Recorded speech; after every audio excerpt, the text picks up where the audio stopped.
Knee, a pretty significant injury on my knee, but nonetheless, wanted to touch base and talk about this new movie that I hear a lot of people of faith raving about, Joyful Noise.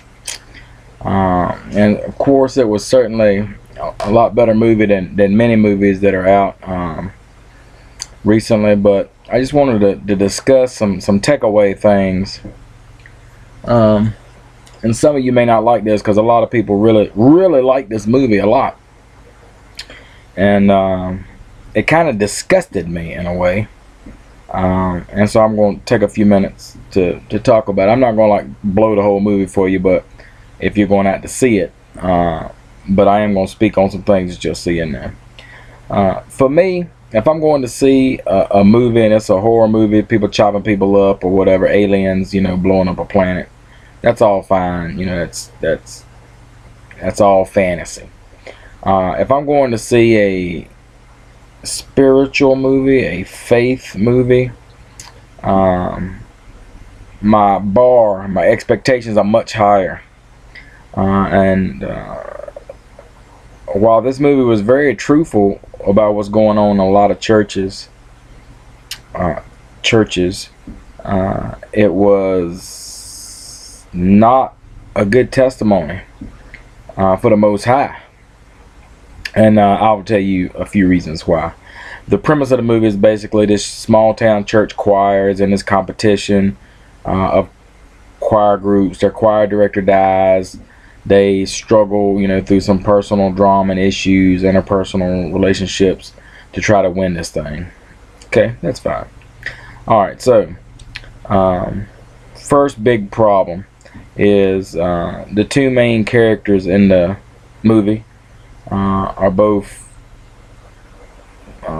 these selfish, prideful women who want to be number one, want to be the boss, and they kind of bicker and quarrel and go at each other.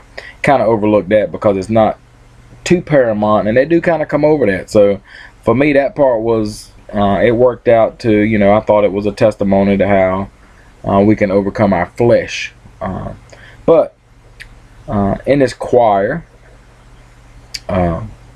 two of the choir members are standing outside the church after a choir practice or a fellowship hall. I'm not exactly sure, but they're standing outside, two choir members, and they're watching two young people walk off and flirt and kiss and play or whatever. And one of them says, "Oh, it's been 3 years since I've been with somebody," and the other was like, "Oh, it's been 4 years since I've been with somebody." And then they lock up, and the next scene is the Jezebel that just committed adultery fixes breakfast for the guy she shacked up with out the choir, and when she takes it back in, they dead, graveyard dead in the bed. And so that's a great message, right? That's awesome. Committing adultery and fornicating, that's awesome. And so that was disgusting in and of itself. But then we move to, she's discussing with the pastor, at the funeral, "Oh God, it's so bad, boo hoo hoo." And the pastor's like, "Hey, you only slept with him one night, so it ain't really like you need to cry all that much." She's like, "Well, no, I'm not crying for him. I'm crying because now I'm gonna be known as the girl that kills guys when I sleep with them. They die and they sleep when they sleep with me." Wow, what a shallow, vain, wicked woman. Mercy. Move on. All right, so there's some growth problems in the church, in the choir little drama thing, and one person wants this and one wants that. Well, the biggest problem is, and I've seen this in some churches I've been involved in, the money drives the ministry. The money drives the ministry. One of the characters is the reason the church still exists because she's rich and she gives heavily. And so she pretty much just tells the pastor what the deal is going to be. This is what's going to happen. Because, I pay the bills. This is my house. So I pay the bills. This is what I do. And the pastor rolls over and does what she wants to do. Because he knows it's not the Most High's house. Because if he don't get that tithe, he knows that the Most High is not going to pay the bills or make provision, because that house is not serving the Most High. Obviously, because you got choir members shacking up together, and you got all this wickedness and self-idolatry going on in the choir of the movie. You can bet Elohim is not going to pay the bills there. So then, you know, she's the boss. She gets the money, this, that, and the other, and she winds up getting her way. Long story short. At the end, they go to this competition. This group comes out and turns out to be, you know, a bunch of kids. And the whole choir, you know, they're like, oh man, you know, we're grown, and these kids have done all this, and we're up against them, and they're gonna lose if we do, you know, if we win, they lose, and they're kids, and they're 12. And the woman gets up there and talks them in, you know, gives them a pep talk about how Christ said, suffer the children, and twist that to mean them children should suffer. And, you know, don't have empathy and love and care for them kids. We came here to win, and we're going to win no matter what, and blah, blah, blah. That's amazing. I mean, can you be more wicked and hateful? I mean, if you're supposed to be trying to do it to lift the Lord, and you just trying to win at no cost, and you don't care if you hurt children, the whole movie just left me up. You know, it seemed very, very on target for most churches. You know, they don't read the Bible. They don't know the Bible.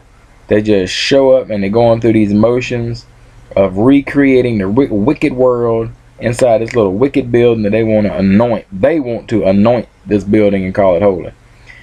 They up there doing all these rap music and crazy music.